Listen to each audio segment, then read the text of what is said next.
OTTTD was one of the few games successfully funded by Screen Australia's Games Enterprise before the program was shut down earlier this year. Originally developed for mobiles, it's now been released on PC, and luckily, with a name like over-the-top tower defense, there was no guesswork as to what to expect here. Target down!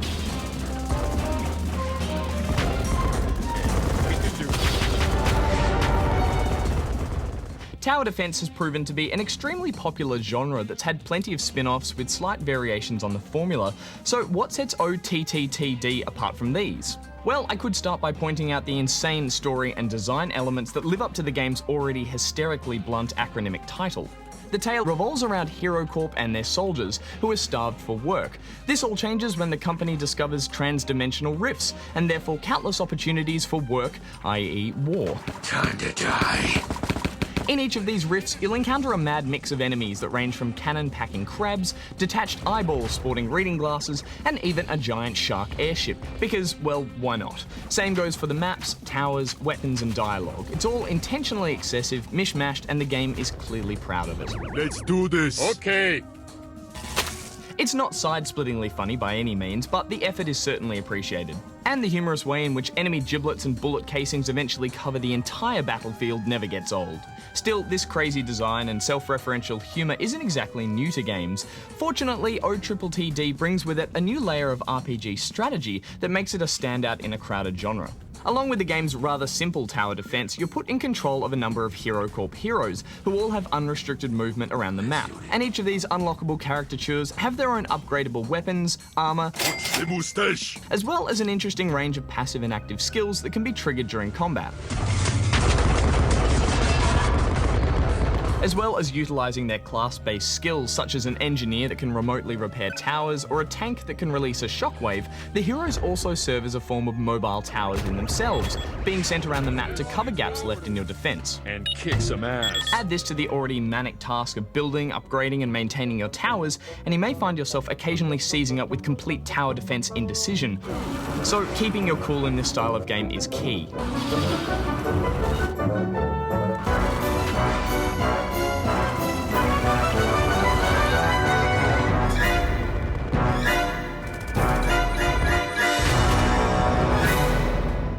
To help with this, the game does a decent job of introducing each hero and tower one at a time. The towers themselves fit the usual tropes, with a fast-firing Gatling tower, armor-piercing pulse tower, missile tower, and of course the all-important shock tower that slows down advancing enemies. Each tower type also has 2 extra tiers that can each be upgraded 3 times, making for a ton of tower variety. As you progress through the campaign, you'll face off against larger waves of enemies on a whole range of different maps. And these contain things like branching paths, multiple spawn points, and the occasional boss fight. Some maps even dispel with the paths entirely, leaving you open to attack from enemies in all directions. Each requires some quick pre-planning if you want to come out with a 3-star rating, but compared to other tower defense games, there is slightly less strategy involved due to the limited tower placements and the minimal cooldown between waves of enemies. In fact, the further into the game I got, the more I discovered how little impact my tower choices really made. Most of the strategy just involved constant spending to maximise your total towers. Fortunately, it's that aforementioned mobility of your heroes that really keeps levels from becoming too stationary and repetitive. At the end of each stage, you're rewarded with stars that can be used to unlock endless wave modes, while your heroes will earn XP and skill points to put towards abilities. Sadly, the game's premium currencies have also been ported across from the mobile version. You have a stockpile of both medals and gold. Medals are used to resurrect downed heroes without the usual delay, plus you can combine medals with gold to buy better gear. Alright, let's see what you've got.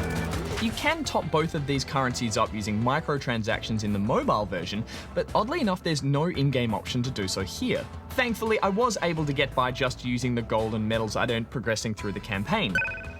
But hypothetically, gamers who overuse their medals could wind up unable to revive their heroes and quickly become overwhelmed. Another issue I had was with the controls, which are an obvious hangover from the mobile version. Using the mouse for everything, like selecting units, What day is today? navigating radial menus, and placing waypoints becomes extremely tedious and lacks the accuracy needed when there's a lot happening on screen. Something that a few keyboard shortcuts could have easily fixed. Also, the sound design, specifically the repetitive music, can start to get on your nerves even by the second level.